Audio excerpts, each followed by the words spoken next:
So in the previous session, we are already discussing about what are the different roles and responsibilities of software test engineer. Software test engineer, senior software test engineer, test lead, test manager, and automation test engineer. Normally, in real time, how the software company got the projects. Software company projects ఎలా వస్తాయి, how they start the project. వాళ్ళు ఆ project ని ఎలా start చేస్తారు? Normal గా మీ friends ఎవరైనా real time లో వర్క్ చేసే వాళ్ళు ఉంటే, మా కంపెనీ కొత్త ప్రాజెక్ట్ వచ్చింది, రేపు నుంచి మేము కొత్త ప్రాజెక్ట్ స్టార్ట్ చేస్తున్నాం అంటారు. లేకపోతే కొత్త ప్రాజెక్ట్ వర్కింగ్ లో ఉంది, అది ఫైనల్ అయితే మాకు వేరే ప్రాజెక్ట్ లోకి వస్తుంది అంటారు. లేకపోతే ఎగ్జిస్టింగ్ ప్రాజెక్ట్ లాస్ట్ కి వచ్చింది, డిప్లాయ్మెంట్ ఉంది అంటారు, ప్రొడక్షన్ లో డిప్లాయ్మెంట్ ఉంది, సంథింగ్. సో అవన్నీ ఏంటి, ఎలా జరుగుతాయి రియల్ టైమ్ లో చూడండి. ఫస్ట్ ఆఫ్ ఆల్ చూడండి,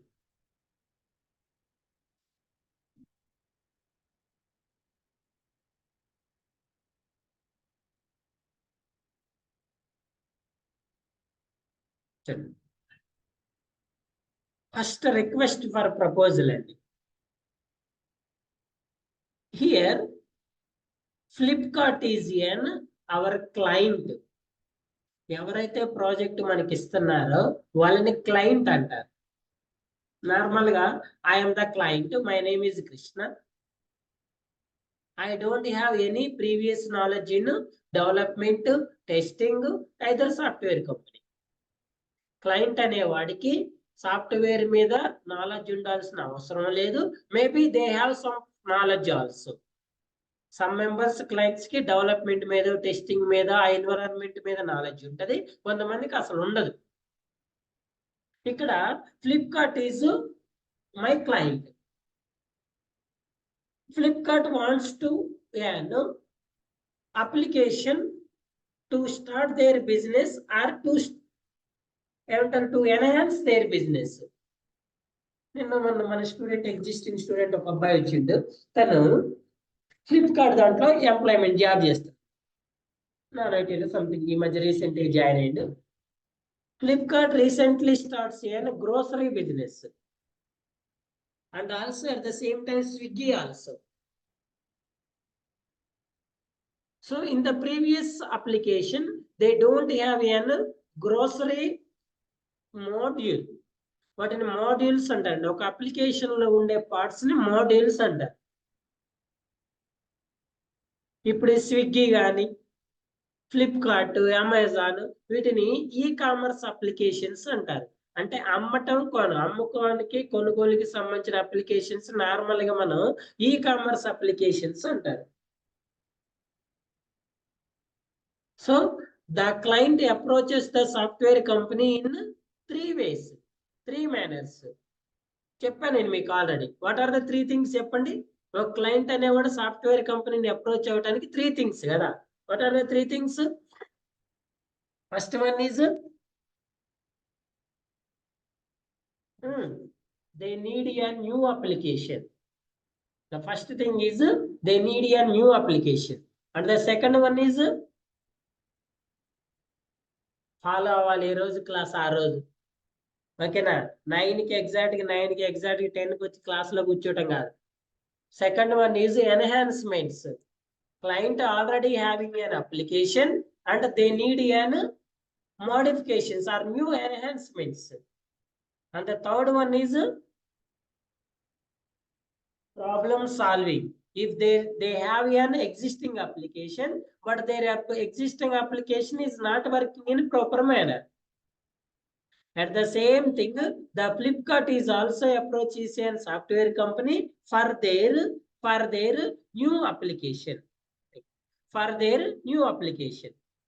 So normally ఈ క్లయింట్స్ అనేవాళ్ళు 2 టైప్స్ ఉంటారండి. ఒకటేమో ఇండివిజువల్ క్లయింట్స్ ఉంటారు, ఇంకోటేమో వాళ్ళే కూడా ఆర్గనైజేషన్స్ ఉంటాయి. ఇప్పుడు నేనున్నా అనుకోండి, I'm Krishna, so I'm the single client. నేను సింగిల్ కస్టమర్ని. మనం మొన్న ప్రొడక్ట్ గురించి కూడా డిస్కస్ చేసిన. నేను సింగిల్ క్లయింట్ని, నా దగ్గర సమ్ రిక్వైర్మెంట్స్ ఉన్నాయి. నేను డైరెక్ట్గా పోయి ఒక సాఫ్ట్వేర్ కంపెనీని అప్రోచ్ అవ్వచ్చు. వాళ్ళ దగ్గరికి వెళ్ళి నాకు నీడ్ ఉంది, దీన్ని ఇలా మీరు చేయాలని మనం డైరెక్ట్ రిక్వెస్ట్ చేయొచ్చు, డైరెక్ట్ గా అడగవచ్చు. ఇది first type of client. And the second type of client, ఆ క్లయింట్ కూడా ఒక ఆర్గనైజేషన్ అయి ఉండొచ్చు. ఫర్ ఎగ్జాంపుల్, తెలంగాణ గవర్నమెంట్ ఉంది. Telangana government wants to start ఏమంటారు, ఏదో కొత్త పథకం పెట్టాలనుకుంటుంది ఆన్లైన్ మోడ్ లో. మరి దానికి ఒక అప్లికేషన్ కావాలి కదా. మరి government CM Revanth Reddy direct by TCS కంపెనీనో లేకపోతే వాళ్ళని అప్రోచ్ అవ్వరు కదా.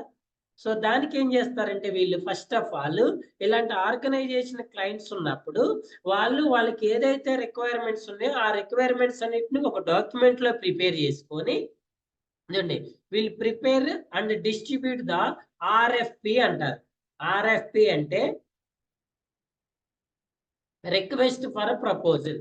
నాకు ఈ థింగ్స్ కావాలి, ఈ థింగ్స్ ని డెవలప్ చేయాలి, దానికి మా దగ్గర ఇంత బడ్జెట్ ఉంటుంది, ఇంత టైం ఉంటుంది అని ఈ రిక్వెస్ట్ ఫర్ ప్రపోజల్ ని సెలెక్టెడ్ వెండర్స్ అంటే కొన్ని ఆ రిలేటెడ్ కొంచెం మంచి సాఫ్ట్వేర్ కంపెనీలు అనుకున్న వాళ్ళకి ఫార్వర్డ్ చేస్తారు.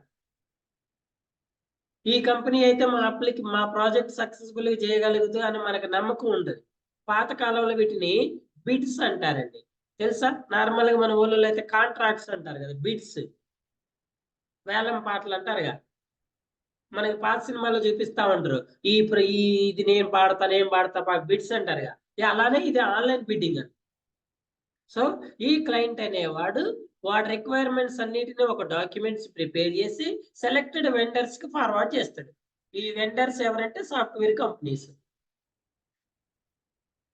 For example 10 software companies forward చేసింది. దీన్ని ఎవరు రిసీవ్ చేసుకుంటారు సార్ అంటే ఆ సాఫ్ట్వేర్ కంపెనీలో ఉన్న సేల్స్ అండ్ మార్కెటింగ్ టీమ్. వీళ్ళు పంపించిన రిక్వెస్ట్ ఫర్ ప్రపోజల్ రిసీవ్ చేసుకొని దీన్ని అనాలిసిస్ చేసుకుంటారు. అనాలిసిస్ చేసి అసలు ఈ ప్రాజెక్ట్ మనం చేయడం అంటే కంపెనీ కూడా ఆల్రెడీ వర్కింగ్ లో ఉంటది కదా. మరి వాళ్ళకి ఈ ప్రాజెక్ట్ చేయడానికి సఫిషియంట్ ఎంప్లాయీస్ ఉన్నారా, సఫిషియంట్ టెక్నాలజీస్ ఉన్నాయా, సఫిషియంట్ టైం ఉందా, అవన్నీ చెక్ చేసుకుంటది. చెక్ చేసుకొని okay I'm ready to develop అనుకుంటే చూడండి, about the IT company, technical solution, delivery schedule, budget, time line అన్నీ ఉంటాయండి ఇందులో. Sales marketing respond the RFP with their proposals. Okay అండి, మీ రిక్వెస్ట్ ఫర్ ప్రపోజల్ ని రీడ్ చేసినాం. అయితే మేము ఇందులో ఇంకేమైనా మాడిఫికేషన్ చేయాలి. ఫర్ ఎగ్జాంపుల్ 10 lakhs అన్నాడు అనుకోండి, మీకు 10 lakhs పాసిబుల్, మేము 12 lakhs అయితే చేయగలుగుతాం. 6 months టైం ఇచ్చిండు, 6 months పాసిబుల్ కదా, 8 months అయితే. ఇలా మీకు ఏదన్నా ఉంటే అవన్నీ కూడా మా కంపెనీ ఇది, మేము ఇలా డెవలప్ చేస్తాము, ఈ షెడ్యూల్లో ఇస్తాము, ఈ బడ్జెట్, ఈ టైం లైన్, ఈ డెలివరబుల్స్ ఇస్తాం. వాటన్నిటితోటి సాఫ్ట్వేర్ కంపెనీ రెస్పాండ్ అవుతుంది. ఎవరికి పంపిస్తుంది? మళ్ళీ క్లయింట్కి. ఇలా మనం ఒక 10 members సాఫ్ట్వేర్ కంపెనీస్కి ఇస్తే 10 members రెస్పాండ్ అవ్వచ్చు, అందులో కొంతమంది రెస్పాండ్ అవ్వచ్చు. ఓకేనండి. మనం అదే సింగిల్ క్లయింట్ అనుకోండి, మనమే డిఫరెంట్ కంపెనీస్ని అప్రోచ్ అవుతాం. నేను సింగిల్ క్లయింట్ని, నేను ఫస్ట్ టీసీఎస్కి అప్రోచ్ అయ్యా, వాళ్ళు కొంచెం ఎక్కువ చెప్తున్నారు, ఎక్కువ అనిపిస్తుంది. నెక్స్ట్ ఎసెంచర్ని అప్రోచ్ అయ్యా, తర్వాత ఐబిఎంని అప్రోచ్ అయ్యా. ఇలా కొన్ని కంపెనీస్ని ఎంక్వైరీ చేసిన తర్వాత అందులో ఒకదానికి వెళ్ళిపోతుంది. సో ఇప్పుడు ఈ క్లయింట్ ఏం చేస్తాడు, ఇలా రెస్పాన్స్ వచ్చిన కొన్ని కంపెనీస్ లో మళ్ళీ వీళ్ళు పంపించిన రెస్పాన్స్ అన్ని కూడా అనాలిసిస్ చేసుకొని Flipkart's rights the proposal from any vendor. ఈ రిప్లై ఇచ్చిన 10 members వీడు ఫార్వర్డ్ చేస్తే ఒక 7 members రిప్లై ఇచ్చారు అనుకోండి, బిల్లింగ్ ఉన్నారు. ఈ 7 లో ఎవరి ప్రపోజల్ అయితే ఫ్లిప్కార్ట్ అనే క్లయింట్ కి ఓకే అనుకుంటాడో, లైక్ అనుకుంటాడో వాళ్ళకి ఆ ప్రాజెక్ట్ చేస్తుంది. Then they will sign statement of work with that vendor. Project okay అయిన తర్వాత ఫస్ట్ చేసే పని ఏంటంటే స్టేట్మెంట్ ఆఫ్ వర్క్ ఆర్డర్ అంటారు. దీని మీద ఈ క్లయింట్ సిగ్నేచర్స్ చేస్తాడు. ఈ సాఫ్ట్వేర్ కంపెనీ ఐదర్ సిఇఓ కానీ ఆ సిఇఓ ప్లేస్ లో ఇంకెవరన్నా దానికి రిలేటెడ్ ఉన్నా కూడా వాళ్ళు సిగ్నేచర్స్ పెట్టుకుంటారు. ఏమని, మీకు ఈ ప్రాజెక్ట్ ఇస్తున్నా, క్లయింట్ ఏమని, నేను నీకు ప్రాజెక్ట్ ఇస్తున్నా, దీనికోసం ఇంత బడ్జెట్ ఇస్తా, ఇంత టైం ఇస్తున్నా, నాకు ఈ థింగ్స్ డెలివర్ చేయాలి, ఈ రిక్వైర్మెంట్స్ ఈ సొల్యూషన్ తో చేయాలని. కంపెనీ కూడా ఎస్ మీరు చెప్పినవన్నీ మేము చేయడానికి రెడీగా ఉన్నాం, ఈ బడ్జెట్ ఈ టైం అని ఇద్దరు కూడా స్టేట్మెంట్ ఆఫ్ వర్క్ ఆర్డర్ అనే దాన్ని ఫైనల్ చేసుకుంటారు. ఓకేనా? స్టేట్మెంట్ ఆఫ్ వర్క్ ఆర్డర్ అని ఫైనల్. నార్మల్ గా మీరు వర్క్ చేసే సాఫ్ట్వేర్ టెస్ట్ ఇంజనీర్స్ అనే వాళ్ళు మీరు వీటిల్లో పార్టిసిపేట్ చెయ్యరు. మీకు తెలియదు అసలు ఇది ఏం జరుగుతుందో కూడా తెలియదు. బట్ మీరు ఎప్పుడైతే ఎక్స్పీరియన్స్కి వెళ్తున్నారో అసలు వాట్ ఈస్ ద ప్రొసీజర్ అని అడిగినప్పుడు మీరు చెప్పాలి కదా. నాకు తెలియదు, నేను నా పనిలో నేను ఉంటా, నా పని నాది, నాకు సంబంధం లేదని అనకూడదు. నార్మల్ గా ఎలా అంటే ఈ ఈ ప్రాసెస్ ఎక్స్ప్లెయిన్ చేయాలి. I did not participate it but I have knowledge. I know the things of related to software company because I'm working in software company. మాకు ప్రాజెక్ట్ వచ్చింది సార్, మీరు న్యూ ప్రాజెక్ట్ లోకి ఎంట్రీ. ఎలా వచ్చింది new project? This is the process. ఇంటర్వ్యూలో ఒకవేళ అడిగింది అనుకోండి, మీరు చెప్పేటట్లు ఉండాలి. రైట్ చూడండి. So statement of work order. Then whenever the statement of work order completed, the client work is finished here. Client అనేవాడు అమ్మాయి నేను వీడికి ప్రాజెక్ట్ ఇచ్చేసా, ఇంక వాళ్ళు చేస్తారు, ఏం చేస్తారో చూద్దామని వెయిట్ చేస్తాడు. ఇప్పుడు the next step for software company, ఎప్పుడైతే statement of work order final అయిందో ఇప్పుడు సాఫ్ట్వేర్ కంపెనీ ఫస్ట్ చేసే పని ఏంటంటే they conduct an kick off meeting. Kick off meeting అంటారు. ఈ మీటింగ్ కండక్ట్ చేస్తారు. This is an high level meeting participated by senior managers, CEO of the company, project managers. Seniors అందరూ కూడా gather అవుతారు. Gather అయ్యి ఎస్ మనం ఇలా ఒక ప్రాజెక్ట్ ను ఫైనలైజ్ చేసినాం, ఇందులో ఇవి రిక్వైర్మెంట్స్, ఇది టెక్నికల్ సొల్యూషన్, ఇలా చేయాలని వాళ్ళందరూ కూడా అబౌవ్ 15 years 20 years ఎక్స్పీరియన్స్ ఉన్న వాళ్ళందరూ కూడా గ్యాదర్ అవుతారు. మేబీ అందులో సిఇఓ ఉంటే ఉండొచ్చు, లేకపోతే రిమైనింగ్ మేనేజర్ లెవెల్స్ అందరూ కూడా సీనియర్ మేనేజర్ లెవెల్స్ అందరూ కూడా పార్టిసిపేట్ చేస్తారు. సో ఈ మీటింగ్ యొక్క మెయిన్ కాన్సెప్ట్ ఏంటంటే ఇక్కడ ఈ ఓకే అయిన ప్రాజెక్ట్ కి ప్రాజెక్ట్ మేనేజర్ ని ఫైనలైజ్ చేస్తారు. ప్రాజెక్ట్ మేనేజర్ ని డిసైడ్ చేయటం ఈ కిక్ ఆఫ్ మీటింగ్ యొక్క మెయిన్ కాన్సెప్ట్. అందరు ఫర్ ఎగ్జాంపుల్ ఒక 20 members మేనేజర్స్ వచ్చారనుకోండి టీసీఎస్ కంపెనీలో, ఆ సిఇఓనో లేకపోతే ఆ ప్రాజెక్ట్ ఓకే చేసిన పర్సన్ వీళ్ళందరికీ కేటీ ఇస్తాడు. ఏమని? మన క్లయింట్ ఫ్లిప్కార్ట్, వాళ్ళ రిక్వైర్మెంట్స్ ఇవి, వాళ్ళ టెక్నికల్ సొల్యూషన్స్ ఇవి, ఇలా టెస్ట్ చేయాలి, ఇలా డెలివర్ చేయాలి, మనకి ఎంత బడ్జెట్ ఉంది, మనం ఈ టైంలో స్టార్ట్ చేయాలి ఈ ప్రాజెక్ట్, ఈ టైం కల్లా మనకి ఎండ్ ఉంది, ఇవన్నీ కూడా డిసైడ్ చేస్తారు. డిసైడ్ చేసిన తర్వాత ఇప్పుడు ఈ 20 members ఉన్న ప్రాజెక్ట్ మేనేజర్స్ లో they are working in different domains. Banking domain చేసే వాళ్ళు ఉంటారు, ఈ కామర్స్ డొమైన్ చేసే వాళ్ళు ఉంటారు, ఇన్సూరెన్స్ డొమైన్ చేసే వాళ్ళు ఉంటారు, ఇలా డిఫరెంట్ డొమైన్స్ చేసే వాళ్ళు ఉంటారు. వాళ్ళకి ఆ డొమైన్ మీద నాలెడ్జ్ ఉంటుంది. సో ఇప్పుడు మనకు వచ్చిన ఫ్లిప్కార్ట్ అనే ప్రాజెక్ట్ ఈ కామర్స్ డొమైన్ కాబట్టి ఈ డొమైన్ లో ఎక్స్పీరియన్స్ ఉన్న ప్రాజెక్ట్ మేనేజర్ ఎవరా 20 members లో ఎవరు ఖాళీగా ఉన్నారు, ఎవరు ఆల్రెడీ వర్కింగ్ లో ఉన్నారు అని చెక్ చేసుకున్న తర్వాత ఇందులో నుంచి ఒక పర్సన్ ని ప్రాజెక్ట్ మేనేజర్ గా ఐడెంటిఫై చేస్తారు. ఒక్కసారి ప్రాజెక్ట్ మేనేజర్ ఐడెంటిఫై చేసిన తర్వాత ఆ ప్రాజెక్ట్ తీసుకొని చేతుల్లో పెడతారు. అంతే, అక్కడ క్లయింట్ వర్క్ అయిపోద్ది, ఇక్కడ ఎవరైతే సిఇఓని వీళ్ళ పని అయిపోతుంది. ఇంక వీళ్ళందరూ కూడా ఈ ప్రాజెక్ట్ తీసుకొచ్చి బాబు ఇవి క్లయింట్ రిక్వైర్మెంట్స్, ఇవి క్లయింట్ డీటెయిల్స్, ఇది ప్రాజెక్టు, ఇది బడ్జెట్, ఇది టైం లైన్, ఇది డెవలప్మెంట్, ఇది టెస్టింగ్, ఇవన్నీ క్లియర్ గా డీటెయిల్స్ అన్ని ఆ ప్రాజెక్ట్ మేనేజర్ కి చెప్పి ఈ బడ్జెట్ లో, ఈ టైంలో, ఈ డెవలప్మెంట్, ఈ టెస్టింగ్ చేసి డెలివరీ చేయటం నీ బాధ్యత అని ఈ ప్రాజెక్ట్ మేనేజర్ కి ప్రాజెక్ట్ ని అసైన్ చేస్తారు. క్లయింట్ ని కూడా వీడికే హ్యాండ్ ఓవర్ చేస్తారు.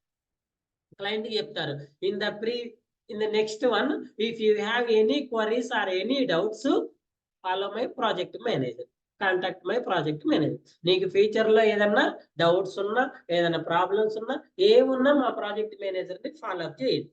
ఒకవేళ ఆ ప్రాజెక్ట్ మేనేజర్ సాల్వ్ కాకపోతే వాళ్ళు మాకు చెప్తారు, దాన్ని ఏం చేయాలనేది మేము డిసైడ్ అవుతాం. But always contact project manager అని క్లయింట్ కూడా చెప్తారు. మనం షార్ట్ ఫిల్మ్ చూసినాం కదా, అందులో క్లయింట్ అనేది ఎవరికి చేస్తాడు? ప్రాజెక్ట్ మేనేజర్ కూడా చెప్తారు కదా, we are working on it, we will sort out as soon as possible. ఏదైనా ప్రాబ్లమ్స్ వచ్చినప్పుడు వీళ్ళకి అప్రోచ్ అవ్వమని చెప్తారు. ఇలా ప్రాజెక్ట్ ఓకే అయిన తర్వాత కిక్ ఆఫ్ మీటింగ్ లో ప్రాజెక్ట్ మేనేజర్ ని ఫైనలైజ్ చేస్తారండి. Okay, very good. Project manager వీళ్ళు ప్రాజెక్ట్ మేనేజర్ ఫైనల్ అయిన తర్వాత వీళ్ళు ఫస్ట్ చేసే పని ఏంటంటే ప్రాజెక్ట్ మేనేజర్ వీళ్ళు ప్రిపేర్ అని ప్రాజెక్ట్ మేనేజ్మెంట్ ప్లాన్.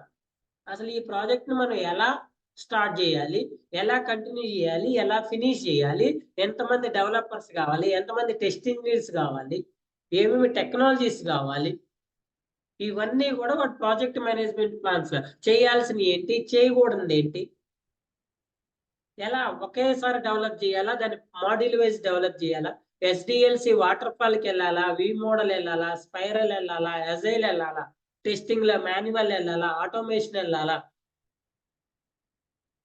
ఎలా డెవలప్ చేయాలి, డెవలప్మెంట్ ఎన్ని టీంలు కావాలి, టెస్టింగ్ ఎన్ని టీమ్స్ కావాలి, work from home, work from office మొత్తం డిసైడ్ చేసుకుంటారు. ఇవన్నీ ప్రాజెక్ట్ మేనేజ్మెంట్ ప్లాన్ లో ప్రిపేర్ చేస్తాడు. మీకు వస్తుందండి తర్వాత మనకు ప్రీ డిఫైన్ టాంప్లెట్ కూడా ఉంటుంది, ఇలా పిఎంపి కూడా ఒక టాంప్లెట్ ఉంటుంది, ఈ టాంప్లెట్ లో ఫిల్ చేసుకుంటూ పోతా ఉంటాడు.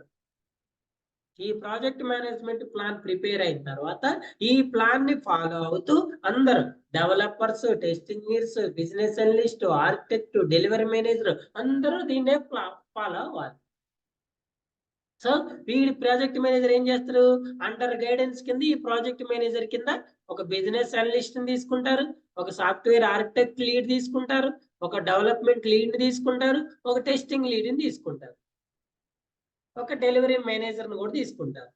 ఒకవేళ లీడ్ కన్నా ఎక్కువ ఉన్నారంటే టెస్ట్ మేనేజర్ ఉంటాడు, డెలివరీ మేనేజర్ ఉంటాడు, సాఫ్ట్వేర్ ఆర్కిటెక్ట్ మేనేజర్ ఉంటాడు, డెలివరీ మేనేజర్ ఉంటాడు, ఈ బిజినెస్ అనలిస్ట్ కూడా మళ్ళీ ఈ మేనేజర్ కింద లీడ్స్ ఉంటారు. ఇలా ఫస్ట్ టీంని ఏర్పాటు చేసుకుంటాడు. ఇలా ఒక్కొక్కరిని ఫస్ట్ ఈ ప్రాజెక్ట్ మేనేజర్ వచ్చి మళ్ళీ మీటింగ్ కండక్ట్ చేసుకుంటాడు. ఇందులో లీడ్స్ మేనేజర్స్ ని కాల్ చేస్తాడు, డిసైడ్ చేస్తాడు వాడు ఒక లీడ్ ఎవరు, ఒక మేనేజర్ ఎవరిని ఫైనలైజ్ చేసుకుంటాడు. ఫర్ ఎగ్జాంపుల్ దీన్ని మన టెస్టింగ్ కి మేనేజర్ లీడ్ అనుకోండి, టెస్ట్ లీడ్, డెవలప్మెంట్ లీడ్ ని ఐడెంటిఫై చేసిండు. ఉన్న వాళ్ళల్లో మళ్ళీ ఇప్పుడు ఎలాగైతే కిక్ ఆఫ్ మీటింగ్ లో ప్రాజెక్ట్ మేనేజర్ ఐడెంటిఫై చేశారో ప్రాజెక్ట్ మేనేజర్ కూడా ఉన్న అందరు ఎంప్లాయీస్ లో ఎవరైతే ఈ పర్టికులర్ ఈ కామర్స్ మీద ఎక్కువ నాలెడ్జ్ ఉందో, ఎవరైతే ఫ్రీ ఉన్నారో, ఎవరైతే తక్కువ వర్క్ లో ఉన్నారో వాళ్ళని ఒక లీడ్ లాగా ఐడెంటిఫై చేసుకుంటాడు. ఈ లీడ్స్ ని పిలిచి, బాబు మనకి ఈ ప్రాజెక్ట్ వచ్చింది, ఇది ప్రాజెక్ట్ మేనేజ్మెంట్ ప్లాన్, మీరు ఈ ప్లాన్ తీసుకొని వెళ్ళి మొత్తం ఎనాలిసిస్ చేయండి, ఎనాలిసిస్ చేసి రాండి అంటాడు. 1 or 2 days అనాలిసిస్ చేసి వచ్చిన తర్వాత చెప్తాడు, మీరు టెస్ట్ లీడ్ చెప్తాడు, ఇలా దీన్ని మనం మాన్యువల్ టెస్టింగ్ చేయాలి, ఆటోమేషన్ టెస్టింగ్ చేయాలి, ఈ టైంలో చేయాలి, కాబట్టి నీకు మాన్యువల్ ఎంతమంది కావాలి, ఆటోమేషన్ ఎంతమంది కావాలి. డెవలప్మెంట్ కూడా అంతే, మనం జావా ప్రోగ్రామింగ్ లాంగ్వేజ్ యూజ్ చేసుకుని డెవలప్ చేయాలి, ఫ్రంట్ ఎండ్ ఈ టెక్నాలజీస్, బ్యాక్ ఎండ్ ఈ టెక్నాలజీస్, డేటాబేస్ ఇవి, వీటి కోసం నీకు ఎంతమంది టీం కావాలి అంతా ప్రిపేర్ చేసుకొని రండి అంటాడు. ప్రిపేర్ చేసుకొని వచ్చిన తర్వాత ఫర్ ఎగ్జాంపుల్ టెస్ట్ లీడ్ వచ్చేసి నాకు 3 members ఏమో మాన్యువల్ కావాలి, 2 members ఏమో ఆటోమేషన్, టోటల్ 5 members కావాలంటాడు. ఈ 5 members కూడా ఎక్స్పీరియన్స్ రేషియో ఇస్తాడు వాడు. మాన్యువల్ 3 members లో ఒకళ్ళు కంపల్సరిగా అబౌవ్ 4 years ఎక్స్పీరియన్స్ కావాలి, రిమైనింగ్ వాళ్ళు 2 ఒకళ్ళు ఫ్రెషర్ ఉన్నా నో ప్రాబ్లం అంటాడు. ఆటోమేషన్ లో మాత్రం ఇద్దరు కనీసం 1 year ఎక్స్పీరియన్స్ ఉన్న వాళ్ళు కావాలంటాడు. ఇలా వాళ్ళ క్రైటీరియా మొత్తం కూడా ప్రిపేర్ చేసి ఎవరికి, ప్రాజెక్ట్ మేనేజర్ కి ఇస్తారు. At the same time development lead కూడా వాడికి కావాల్సిన రిక్వైర్మెంట్స్ అన్నిటిని క్రియేట్ చేసి ప్రాజెక్ట్ మేనేజర్ కి ఇస్తాడు. ఇప్పుడు ఈ ప్రాజెక్ట్ మేనేజర్ హెచ్ఆర్ డిపార్ట్మెంట్ ని కాల్ చేస్తాడు.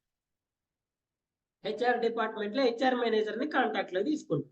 హెచ్ఆర్ మేనేజర్ ని కాంటాక్ట్ లో తీసుకొని మనకు వచ్చిన న్యూ ప్రాజెక్ట్ కి ఇంతమంది టెస్ట్ ఇంజనీర్స్ ఈ ఎక్స్పీరియన్స్ లో కావాలి, ఇంతమంది డెవలపర్స్ ఈ ఎక్స్పీరియన్స్ లో కావాలి, అసలు మన దగ్గర ఎంతమంది స్టాఫ్ ఉన్నారు, అందులో ఎంతమంది వర్కింగ్ లో ఉన్నారు, ఎంతమంది మీరు ఇనే ఉంటారు సాఫ్ట్వేర్ కంపెనీలో బెంచ్ మీద ఉన్నారంటారు. బెంచ్ మీద అంటే వాళ్ళు మనం శాలరీ ఇస్తా ఉంటాం, వాళ్ళకి ప్రాజెక్ట్ లేకుండా ఉన్నారు. ఇప్పుడు ఇక్కడ టెస్ట్ లీడ్ కానీ డెవలప్మెంట్ లీడ్ కానీ నాకు ఈ ప్రాజెక్టులు వీళ్ళు కావాలి, మా ఫ్రెండ్ కావాలి, మా బాబాయ్ కావాలని కోరుకోవటానికి ఉండదు, అవి వీళ్ళు ఫైనలైజ్ చేస్తారు. ఇప్పుడు ఈ హెచ్ఆర్ మేనేజర్ అసలు మన దగ్గర లిస్ట్ ఎంతమంది ఉన్నారు, ఎంతమంది వర్కింగ్ ఉన్నారు, ఎంతమంది బెంచ్ మీద ఉన్నారు, ఇవన్నీ ప్రాజెక్ట్ మేనేజర్ వీళ్ళిద్దరు డిస్కస్ చేసుకుంటారు. ఫర్ ఎగ్జాంపుల్ అసలు మన దగ్గర బెంచ్ మీద లేరు, అన్ని ప్రాజెక్టులో అందరూ ఉన్నారు, ఈ 3 మెంబర్స్ మాన్యువల్ టెస్ట్ ఇంజనీర్ లో ఒక 2 మెంబర్స్ అవైలబుల్ ఉన్నారు, ఆటోమేషన్ అసలు అవైలబుల్ లేరు. అంటే ఎంతమంది షార్ట్ ఉన్నారు?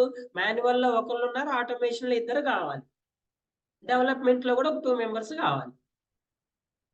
సో ఇక్కడ 2 మెంబర్స్, ఇక్కడ 3 మెంబర్స్ మనకి ఎంప్లాయీస్ రిక్రూట్మెంట్ ఉంది. వీళ్ళని అవసరమైతే రిక్రూట్ చేసుకోమని చెప్తారన్నమాట. వీళ్ళు మనకి కావాలి. ఎంత టైంలో కావాలి? మనం ప్రాజెక్ట్ 15 days లో స్టార్ట్ చేస్తాం. ఈ 15 days బ్యాక్గ్రౌండ్ వర్క్ చేస్తారండి. ఈ 15 days లో మీరు రిక్రూట్మెంట్ చేసుకోవాలి. ఒకవేళ 15 days లో కుదరకపోతే మేము ప్రాజెక్ట్ ఫస్ట్ స్ప్రింట్ స్టార్ట్ చేసుకుంటాము, ఆ స్ప్రింట్ మిడిల్ లో కన్నా రిక్రూట్మెంట్ చేసుకోవాలి. ఇప్పుడు హెచ్ఆర్ మేనేజర్ వచ్చేసి ఈ ఎక్స్పీరియన్స్ చెప్పింది కదా, టీమ్ లీడ్.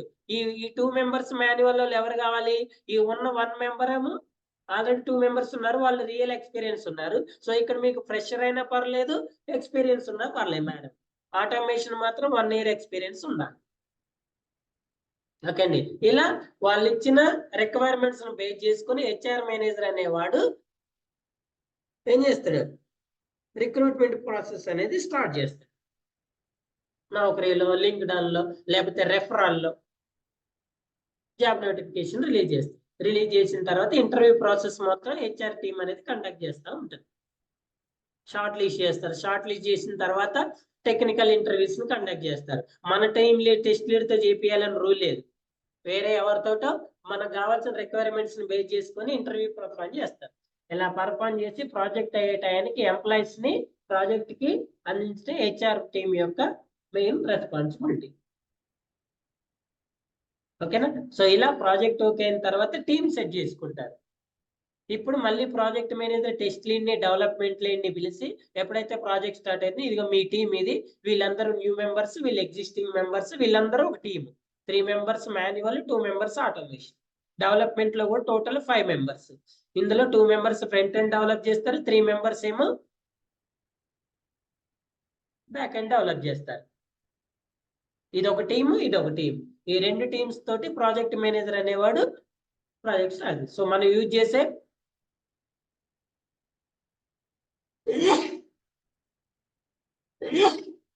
SDLC మోడల్ వచ్చేసి అజైల్ మోడల్ స్క్రమ్ ఫ్రేమ్వర్క్. ఇందులో sprints process. The first sprint starts at this weekend. ఈ వీక్ లో మనం ఫస్ట్ స్ప్రింట్ స్టార్ట్ చేస్తున్నామని అందరికీ ఇన్ఫార్మ్ చేస్తాడు. సో ఈ టీమ్ లీడ్, టెస్ట్ లీడ్ ఏం చేస్తాడు? వీళ్ళందరినీ టీం ప్రిపేర్ చేసుకుంటాడు. టీం ప్రిపేర్ చేసుకుని వాళ్ళందరితోటి టీం స్టార్ట్ చేసుకుంటాడు. అర్థమవుతుందా? వీళ్ళందరితోటి స్టార్ట్ చేసుకుంటాడు. ఇలా మనకి రియల్ టైంలో ఒక సాఫ్ట్వేర్ కంపెనీలో క్లయింట్ ప్రాజెక్ట్ ఇస్తాడు. ప్రాజెక్ట్ ఇచ్చిన తర్వాత కిక్ ఆఫ్ మీటింగ్ లో ప్రాజెక్ట్ మేనేజర్ ని సెలెక్ట్ చేసుకుంటారు. ప్రాజెక్ట్ మేనేజర్ లీడ్స్ ని సెలెక్ట్ చేస్తాడు. లీడ్స్ టీమ్ కావాలని చెప్తారు. ఆ టీమ్ ని హెచ్ఆర్ మేనేజర్ అనేవాడు వాళ్ళకి అవైలబుల్ తీసుకొస్తాడు. ఇదంతా సెట్ అయిన తర్వాత అప్పుడు ప్రాజెక్ట్ స్టార్ట్ అవుతుంది. ఓకే అండి, చూడండి. So identify the project manager. Project manager will prepare an project management plan after high level meeting with customer. So ఈ ప్రాజెక్ట్ మేనేజర్ ఏం చేస్తారు? మీన్వైల్ టైంలో కస్టమర్ తోటి మీటింగ్ పెట్టుకుంటాడు. ఇది నేనే ప్రాజెక్ట్ మేనేజర్ని, ఈ ప్రాజెక్ట్ ఇలా చేస్తే ఇలా చేస్తామని. Business team or technical team will release the business requirement specifications. So ఇప్పుడు క్లయింట్ అనేవాడు మనకి ఎప్పుడైతే ఇక్కడ చూడండి, ఇక్కడ మనం FRS అనుకున్నాం కదా, ఫంక్షనల్ రిక్వైర్మెంట్స్, RFP అనుకున్నాం కదా. RFP లో అన్ని కంప్లీట్ క్లియర్ రిక్వైర్మెంట్స్ ఉండవండి. ఏం కావాలి, ఎలా కావాలని చెప్తున్నాడు. వాటి కంప్లీట్ రిక్వైర్మెంట్స్ అనేవి ఇక్కడ వస్తాయి. ఇప్పుడు దీన్ని ఈ బిజినెస్ టీమ్ అనేవాడు ఆ రిక్వైర్మెంట్స్ అన్ని గ్యాదర్ చేసి ఫస్ట్ BRS డాక్యుమెంట్ రిలీజ్ చేస్తారు. ఇది రిలీజ్ చేసిన తర్వాత దీన్ని మళ్ళీ అనాలిసిస్ చేసుకున్న తర్వాత ఇందులో మళ్ళీ SRS డాక్యుమెంట్ వస్తుంది. FRS వచ్చిన తర్వాత FRS డాక్యుమెంట్ కూడా వస్తుంది. ఇలా డాక్యుమెంట్స్ అన్ని ప్రిపేర్ అయిన తర్వాత అప్పుడు మనకి ప్రాజెక్ట్ అనేది స్టార్ట్ అవుతుంది. Request for proposal, work order, kick off meeting, project management plan, documents. ఇందులో టెస్ట్ ఇంజనీర్స్ ఉంటారు, డెవలపర్స్ ఉంటారు, నెట్వర్క్ డిపార్ట్మెంట్స్ ఉంటారు, ఆర్కిటెక్ట్స్ ఉంటారు, HR టీమ్ అందరు ఉంటారండి. ఒక ప్రాజెక్ట్ అంటే ఆల్ ఆర్ ఉంటారు, అందరు ఉంటారు. ఎవరి టాస్క్స్ వాళ్ళు కంప్లీట్ చేసుకుంటూ పోతా ఉంటారు. డిజైన్స్ వచ్చినప్పుడు ఆర్కిటెక్ట్ తీసుకుంటాడు, డెవలప్మెంట్ వచ్చినప్పుడు డెవలపర్ తీసుకుంటాడు, టెస్టింగ్ వచ్చినప్పుడు టెస్ట్ ఇంజనీర్ తీసుకుంటారు. ఓకేనా? ఇలా మనం ఒక ప్రాజెక్ట్ అనేది రియల్ టైమ్ లో స్టార్ట్ అవుతుంది. Any doubts? ఇక్కడ వరకు ఎవరికైనా డౌట్ ఉందా? So yes or no?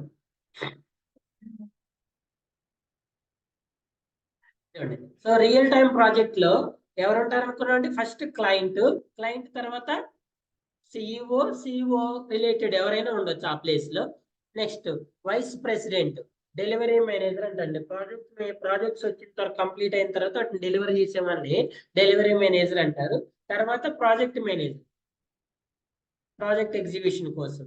Leads, తర్వాత బిజినెస్ టీమ్, టెక్నికల్ ఆర్కిటెక్ట్స్ అనేవి డిజైన్స్ అండి. మనకి ఏదైనా చూడండి, ఫస్ట్ ప్రాజెక్ట్ వచ్చిన తర్వాత రిక్వైర్మెంట్స్ అన్ని ఫైనలైజ్ అయిన తర్వాత నెక్స్ట్ చేయాల్సిన పని ఏంటంటే డిజైన్.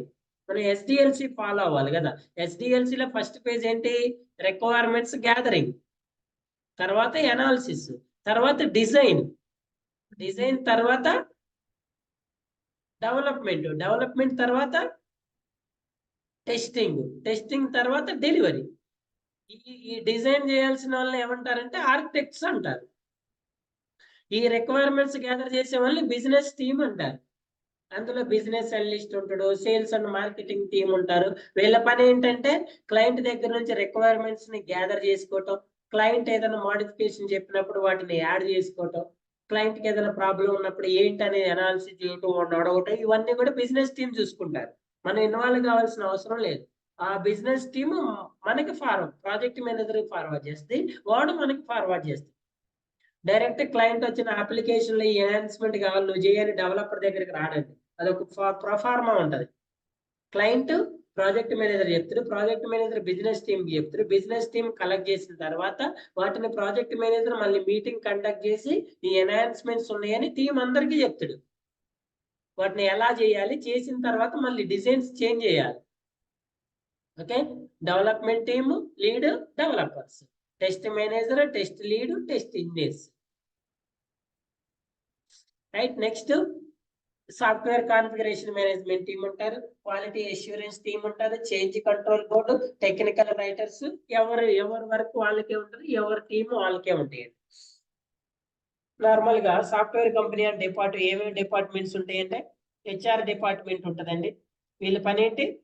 రిక్రూట్ చేసుకుంటారు ఎంప్లాయీస్ ని, ఏదైనా ట్రైనింగ్ కావాలంటే ట్రైనింగ్ ఇస్తారు, జాబ్ రిజైన్ చేసిన వాళ్ళకి, వెళ్ళిపోయే వాళ్ళకి రిలీవ్స్ కూడా వాళ్ళే ఇస్తారు. ఇక అన్ని హెచ్ఆర్ టీం చూసుకుంటారు. నెక్స్ట్ ఫైనాన్స్ డిపార్ట్మెంట్స్ ఉంటాయి, ఇన్వాయిస్, బిల్లింగ్, శాలరీస్, ట్యాక్స్లు ఇవన్నీ వాళ్ళు చూసుకుంటారు. నెట్వర్క్ డిపార్ట్మెంట్స్ ఉంటాయి, వాళ్ళు సిస్టమ్ అడ్మిన్ చేయటం. For example me company laptop ఇచ్చింది, అందులో ఏదో ప్రాబ్లం వచ్చింది, మీరు తీసుకుపోయి కేపీహెచ్బిలో అమీర్పేటలో రిపేర్ చేయించకూడదు. మీరు మెయిల్ పెడితే వాళ్ళు చూసుకుంటారు దాని గురించి, అది కంపెనీ ల్యాప్టాప్ కాబట్టి. నెక్స్ట్ అడ్మిన్స్ ఉంటారు, నెట్వర్క్ అడ్మిన్స్, లేకపోతే డేటాబేస్ అడ్మిన్స్ ఉంటారు. ఇంజనీరింగ్ డిపార్ట్మెంట్, క్యూఏ డిపార్ట్మెంట్, మనం ఇక్కడ వస్తామండి టెస్టింగ్ లో క్యూఏ వాళ్ళు. సేల్స్ అండ్ మార్కెటింగ్, వాళ్ళు ప్రపోజల్ తెచ్చుకోవటం. ఇప్పుడు అదే ప్రొడక్ట్ అనుకోండి, దాన్ని మరి మార్కెట్ లో సేల్స్ చేయాలి కదా, సో ఎలా చేయాలి ఇవన్నీ కూడా వీళ్ళు చూసుకుంటారు, sales and marketing.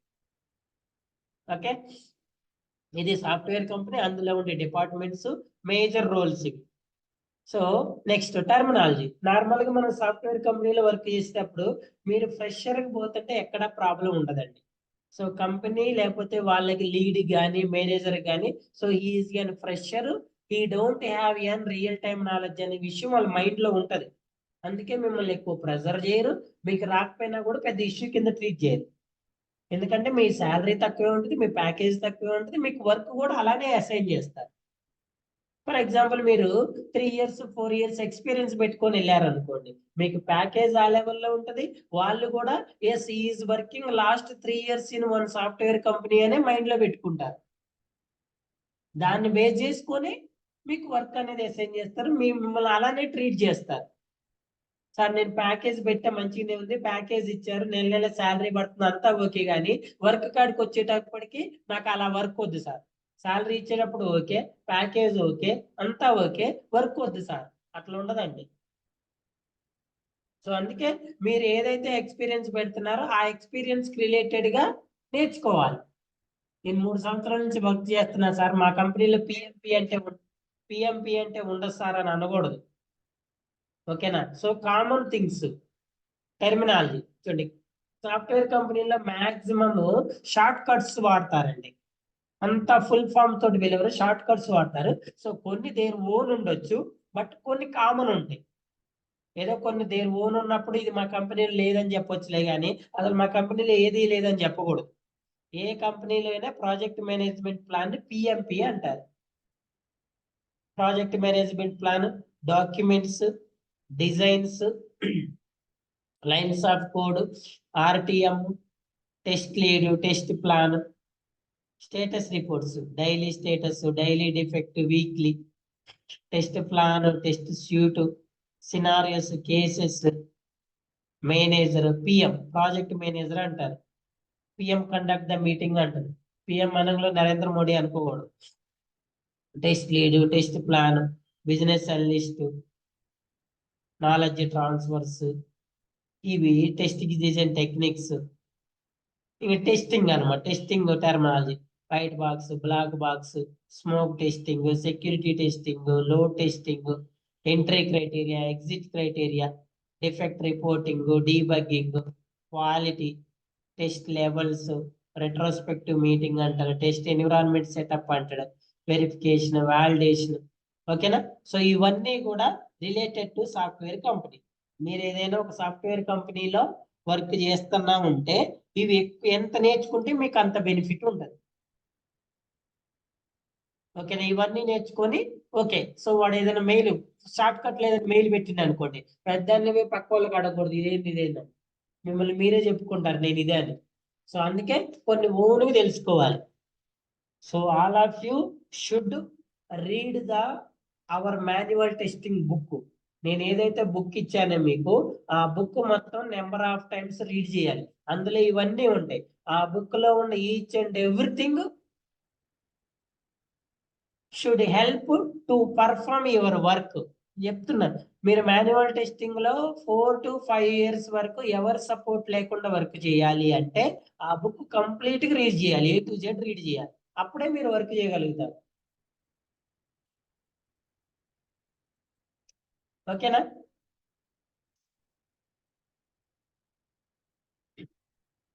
Any doubts?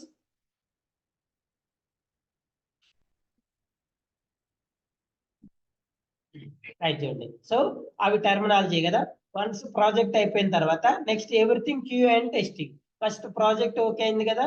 Okay అయిన తర్వాత టెస్టింగ్ చూడండి. టెస్టింగ్ లో ఏంటంటే as usual test plan and analysis, scenarios, cases, execution, testing, production, installation, implementation, support and maintenance, delivery. ఇక్కడ డెవలపర్ ఏం చేస్తాడు? కోడ్ రాసిన తర్వాత డెవలప్మెంట్ చేసి బిల్డ్ రిలీజ్ చేస్తాడు. బిల్డ్ రిలీజ్ చేసిన తర్వాత ఎగ్జిక్యూషన్ స్టార్ట్ చేస్తాడు. ఎగ్జిక్యూషన్ కన్నా ముందు మనం సినారియోస్, కేసెస్ ప్రిపేర్ చేసి పెట్టుకుంటాం. సినారియోస్, కేసెస్ ఫైనల్ అయిన తర్వాత, బిల్డ్ రిలీజ్ అయిన తర్వాత అప్పుడు మనం టెస్టింగ్ అనేది స్టార్ట్ చేస్తాం. ఓకే అండి, will start the testing. Quality assurance and testing. Identify standards, guidelines, procedures, checklist and templates required to develop the project. Review and approval SRS with BRS, business analyst. Once SRS is approved, create baseline for SRS. So business analyst అనేవాడు first BRS document ఉంటుంది, దాంట్లో నుంచి analysis చేసుకొని SRS లో convert చేసుకుంటాడు. SRS అంటే ఇంకొంచెం detailed knowledge of requirement. Development లో approved the SRS, software architect will design model project. First architect అనేవాడు డిజైన్స్ గీస్తాడు. ఇందులో మనకి 2 types ఆఫ్ డిజైన్స్ ఉంటాయండి.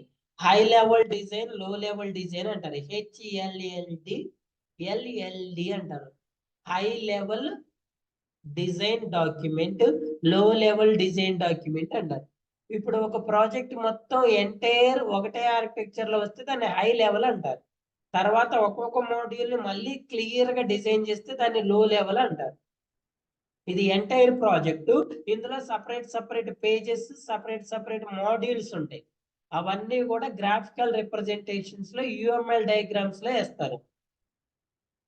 అందులో రెక్టాంగిల్ సింబల్స్ కానీ, ఇంకేమంటారు స్క్వేర్ సింబల్స్ కానివ్వండి, ఎలిప్స్ సింబల్స్, వాటి మధ్య రిలేషన్స్, ఎక్కడ పేజ్ స్టార్ట్ అవుతుంది, ఎక్కడ ఓపెన్ అవుతుంది, ఎవరు కనెక్ట్ అవ్వాలి, ఇవన్నీ కూడా డయాగ్రామెటికల్ ఫార్మాట్ లో ఉంటాయి. Next, test manager, test lead will prepare and test plan, review and approval the test plan. Test engineers will identify the test scenarios for the project. Review and approve test scenarios. Will prepare test cases for scenarios. Review and approve the test cases. Inga test cases varike execution cheyale. Development team em chestaru, vallu ichina documents ni base cheskoni code rastaru.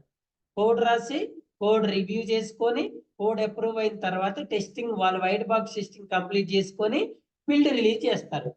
దేనికి release the build for testing. Already మీరు ఇక్కడ test cases review చేసి prepare చేసి రెడీగా ఉంటారు కదా. When ever the build is released, immediately start అయ్యే test execution. Execution start అయిన తర్వాత మీకు ఏమొస్తుంది, ఇక్కడ పాస్ ఆర్ ఫెయిల్ వస్తుంది. ఎప్పుడైతే టెస్ట్ కేసు ఫెయిల్ వచ్చిందో ఇమీడియట్ గా reporting the fail test cases. Defect status tracking, retesting the fixed defects, regression testing perform చేసి క్లోజ్ చేసుకోండి. ఇది టెస్టింగ్. డెవలప్మెంట్ వాళ్ళు ఏం చేస్తారు, ఇక్కడ మీరు ఏదైతే test case fail test cases report చేసి ఉంటారు కదా, వాటిని ఫిక్స్ చేసుకుంటారు. అయిపోయిన తర్వాత వన్ సిస్టమ్ లెవెల్ టెస్టింగ్ ఇది అప్రూవ్డ్, మన టెస్టింగ్ అయిపోయిన తర్వాత release the application for user acceptancy. Software మన టెస్టింగ్ అయిపోయిన తర్వాత యూజర్ యాక్సెప్ట్. చూడండి, మన దగ్గర ఉన్నప్పుడు ఏయుటి అంటారండి, మన తర్వాత వచ్చేదాన్ని యుఏటి అంటారు. ఏయుటి అంటే అప్లికేషన్ అండర్ టెస్టింగ్. ఇది మనం చేసే టెస్టింగ్, అప్లికేషన్ అండర్ టెస్టింగ్. మీ ప్రాజెక్ట్ ఎక్కడుందంటే ఏయుటిలో ఉంది అంటారు. మన టెస్టింగ్ అయిపోయిన తర్వాత యుఏటిలోకి వెళ్తుంది, యూజర్ యాక్సెప్టెన్సీ టెస్టింగ్ అంటారు. ఇది ఎప్పుడు చేస్తాం, మనం ఎగ్జిక్యూట్ చేసి డిఫెక్ట్స్ అన్ని రిపోర్ట్ చేసిన తర్వాత నెక్స్ట్కి వెళ్తుంది. యూజర్ యాక్సెప్టెన్స్ లో ఆల్ఫా టెస్టింగ్, బీటా టెస్టింగ్ అని 2 టైప్స్ ఉంటాయి. ఆమె నెక్స్ట్ స్టెప్ యూఏటికి వెళ్తుంది. Once UAT is also approved, release the application for production department team to release the client. దాన్ని .exe ఫార్మాట్ చెప్పా కదా. వెబ్ అప్లికేషన్ అయితే యూఆర్ఎల్ ఫార్మాట్ లో కన్వర్ట్ చేసి రిలీజ్ చేస్తారు క్లయింట్ కి. అదే డెస్క్టాప్ అయితే .exe లో కన్వర్ట్ చేసి రిలీజ్ చేస్తారు. అదే మొబైల్ అయితే .ap లో కన్వర్ట్ చేసి ఈ ఫైల్ నే రిలీజ్ చేస్తారు. అంతే. మీరు 1 year డెవలప్ చేసిన మొత్తం కూడా single URL, single .exe, single APK file లో రిలీజ్ చేస్తారు. రిలీజ్ చేసిన తర్వాత వాడు ఇన్స్టలేషన్ చేసుకొని రన్ చేసుకుంటాడు. ఫ్యూచర్ లో ఏదైనా ప్రాబ్లం ఉంటే కస్టమర్ సపోర్ట్ చేస్తాం, ఏదైనా డిఫెక్ట్స్ ఇష్యూస్ వచ్చినా కూడా సాల్వ్ చేస్తాం మనం. Okay, so this is an real time software company procedure. So మీరు ఎక్కడ పార్టిసిపేట్ చేస్తారు సార్ అంటే, మీరు కిక్ ఆఫ్ మీటింగ్ లో కానీ ప్రాజెక్ట్ మేనేజర్ మీటింగ్ లో కానీ ఎక్కడ పార్టిసిపేట్ చేయరండి. ఒకవేళ మీరు above 5 years, above 6 years experience లో పోతే గనక, సమ్ టైమ్స్ మీ టెస్ట్ లీడ్ అవైలబుల్ అయినప్పుడు ప్రాజెక్ట్ మేనేజర్ మిమ్మల్నే కాల్ చేస్తాడు. అంటే మీరు ఏ పొజిషన్ లో వస్తారు, senior software test engineer position లోకి వస్తారు. మీ టెస్ట్ లీడ్ కి మీరు బ్యాకప్ ఉంటారు కాబట్టి ఆ మీటింగ్స్ లో టెస్ట్ లీడ్ లేనప్పుడు మీరు పార్టిసిపేట్ చేయాల్సి వస్తుంది. ఒకవేళ మీరు less than 4 or 5 years experience లో వర్క్ చేస్తుంటే మీకు ఆ ప్రాబ్లం ఏమి ఉండదు. మీరు యాజ్ యూజువల్ గా టెస్టింగ్ చేయాలి. మీ వర్క్ ఎప్పుడు స్టార్ట్ అవుతుంది సార్ అంటే, ప్రాజెక్ట్ అంతా ఓకే అయిన తర్వాత, డాక్యుమెంట్స్ అయిన తర్వాత ఫస్ట్ మీరు చేయాల్సిన పని ఏంటంటే, మిమ్మల్ని ఒక ప్రాజెక్ట్ లోకి తీసుకున్నారు. మీరు 3 years ఎక్స్పీరియన్స్ లో మీకు ప్రాజెక్ట్ తీసుకున్నారు. మీకు టెస్ట్ లీడ్ అసైన్ చేసిండు. మీ టెస్ట్ లీడ్, అరే బాబు మనం రేపటి నుంచి ఈ ప్రాజెక్ట్ స్టార్ట్ చేస్తున్నాం, నువ్వు నా టీం అని చెప్పిండు. సో నీ వర్క్ ఎక్కడ స్టార్ట్ అవుతుందంటే, ఫస్ట్ టెస్ట్ లీడ్ ఈ టీం అందరికి మీటింగ్ కండక్ట్ చేసి అబౌట్ ద ప్రాజెక్ట్ మొత్తం కూడా ఎక్స్ప్లెనేషన్ చేస్తాడు. చేసిన తర్వాత మీకు ఫస్ట్ చేసే పని ఏంటంటే, ఆల్ డాక్యుమెంట్స్ రిపాజిటరీని ప్రొవైడ్ చేస్తారు. ఇప్పుడు మీరు వీటన్నిటిని అనాలిసిస్ చేసుకోవాలి.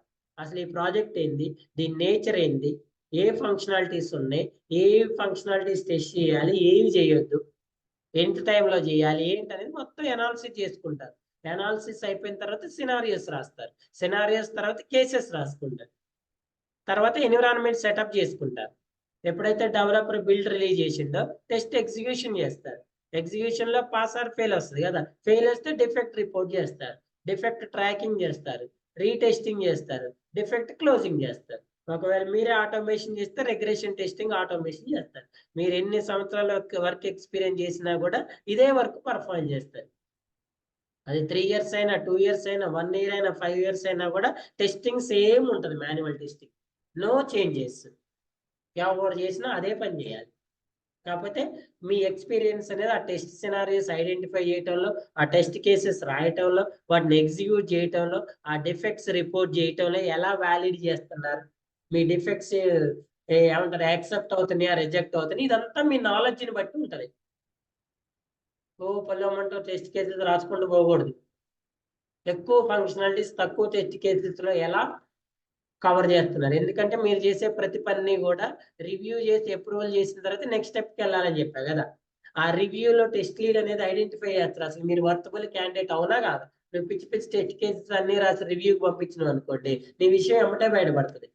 సో అందుకే మీరు ఇక్కడ కరెక్ట్గా నేర్చుకొని పోతేనే నిలబడతారు. లేకపోతే 2 నెలలు, 3 నెలలు, 4 నెలలు, 6 నెలలు చేస్తారు, దెందెన గండం ఉంటుంది, బయటకు పంపిస్తారు.